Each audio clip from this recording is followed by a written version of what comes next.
आज की इस क्लास में हमारा टॉपिक है महात्मा गांधी का जीवन और भारतीय स्वतंत्रता संग्राम में उनका योगदान। जी। चलिए शुरू करते हैं। तो पार्ट 1 प्रारंभिक जीवन और विचारधारा। सबसे पहले कुछ बेसिक फैक्ट्स। महात्मा गांधी का पूरा नाम था मोहनदास करमचंद गांधी। जी। और उनका जन्म 2 अक्टूबर 1869 को गुजरात के पोरबंदर में हुआ था। ये डेट और प्लेस दोनों याद रखने हैं। अब आते हैं उनकी आइडियोलॉजी पर, उनकी गांधीवादी विचारधारा पर।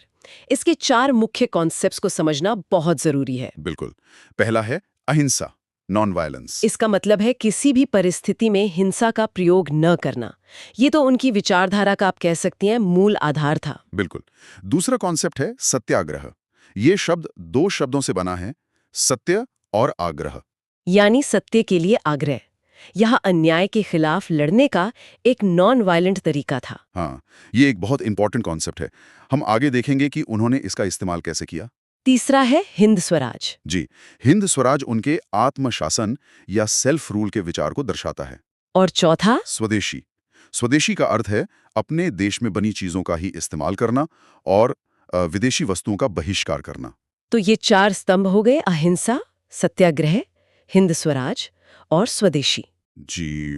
अब ये जानना भी जरूरी है कि गांधी जी के विचारों पर किन लोगों और ग्रंथों का प्रभाव था। सबसे पहले तो उनकी माँ का प्रभाव, जिन्होंने उन्हें वैष्णववाद के संस्कार दिए। हाँ, और इसके अलावा जैन धर्म और दूसरे हिंदू ग्रंथों का भी उन पर गहरा प्रभाव था। और पश्चिमी विचारकों में हमारे सोर्सेज में 3 नाम बार बार आते हैं। हाँ, ये एग्जाम में अक्सर पूछा जाता है। 3 नाम बहुत इंपॉर्टेंट है, Leo Tolstoy, Henry David thorough और जॉन रस्किन। अपने विचारों को फैलाने के लिए उन्होंने कुछ पत्र पत्रिकाओं का भी संपादन किया था। जी, इनके नाम भी नोट कर लेने चाहिए, इंडियन ओपिनियन, यंग इंडिया, नवजीवन और हरिजन। तो इस सेक्शन का एक शॉर्ट रिकैप कर लेते हैं। हमने गांधी जी के जन्म, उनकी विचारधारा के 4 स्तंभ, अहिंसा, सत्याग्रह, हिंद स्वराज, स्वदेशी और उन पर पड़े भारतीय और पश्चिमी प्रभावों को समझा। चलिए अब आगे बढ़ते हैं। पार्ट 2, लंदन और दक्षिण अफ्रीका का दौर। तो 1888 में गांधी जी कानून यानी लॉ की पढ़ाई करने के लिए लंदन गए। और 1891 में वे एक बैरिस्टर बनकर भारत लौटे। जी। लेकिन उनके जीवन का जो टर्निंग पॉइंट था वो आया दक्षिण अफ्रीका में। वो वहां 1893 में गए। हाँ, यहीं पर उन्होंने अपने राजनीतिक हथियारों को, अपने पॉलिटिकल टूल्स को विकसित किया। बिल्कुल। और इसकी शुरुआत एक बहुत ही महत्वपूर्ण घटना से हुई, 7 जून 1893। पीटर मैरिट्सबर्ग स्टेशन की घटना। जी। उन्हें फर्स्ट क्लास डिब्बे से सिर्फ इसलिए बाहर निकाल दिया गया क्योंकि वे भारतीय थे। इस घटना ने उन्हें नस्लीय भेदभाव यानी रेशियल डिस्क्रिमिनेशन के खिलाफ लड़ने के लिए प्रेरित किया। और इसके बाद उन्होंने संगठित होना शुरू किया। हाँ, 1894 में उन्होंने वहां भारतीयों के अधिकारों के लिए नटाल इंडियन कांग्रेस की स्थापना की।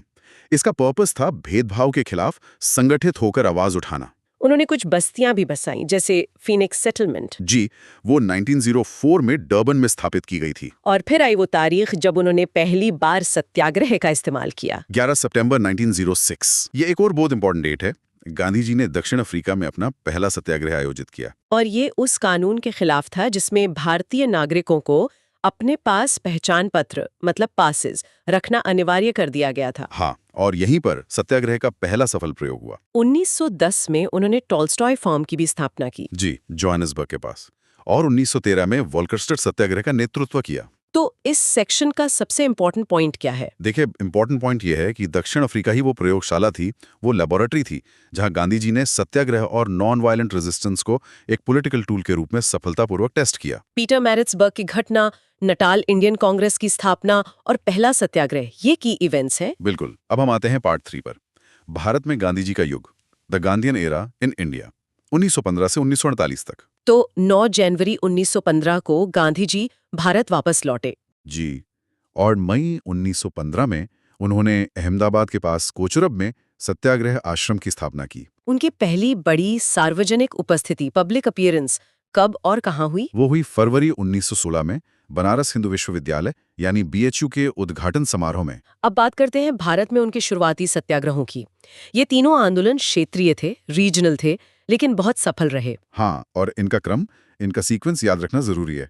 सबसे पहला था 1917 का चंपारण सत्याग्रह। ये बिहार के चंपारण में नील किसानों के शोषण के खिलाफ था और भारत में उनका पहला सत्याग्रह था। जी, a very important point for exams. दूसरा दूसरा था 1918 में अहमदाबाद मिल स्ट्राइक, ये कपड़ा मिल मजदूरों के अधिकारों के लिए था। और तीसरा भी 1918 में ही हुआ, खेड़ा सत्याग्रह। बिल्कुल।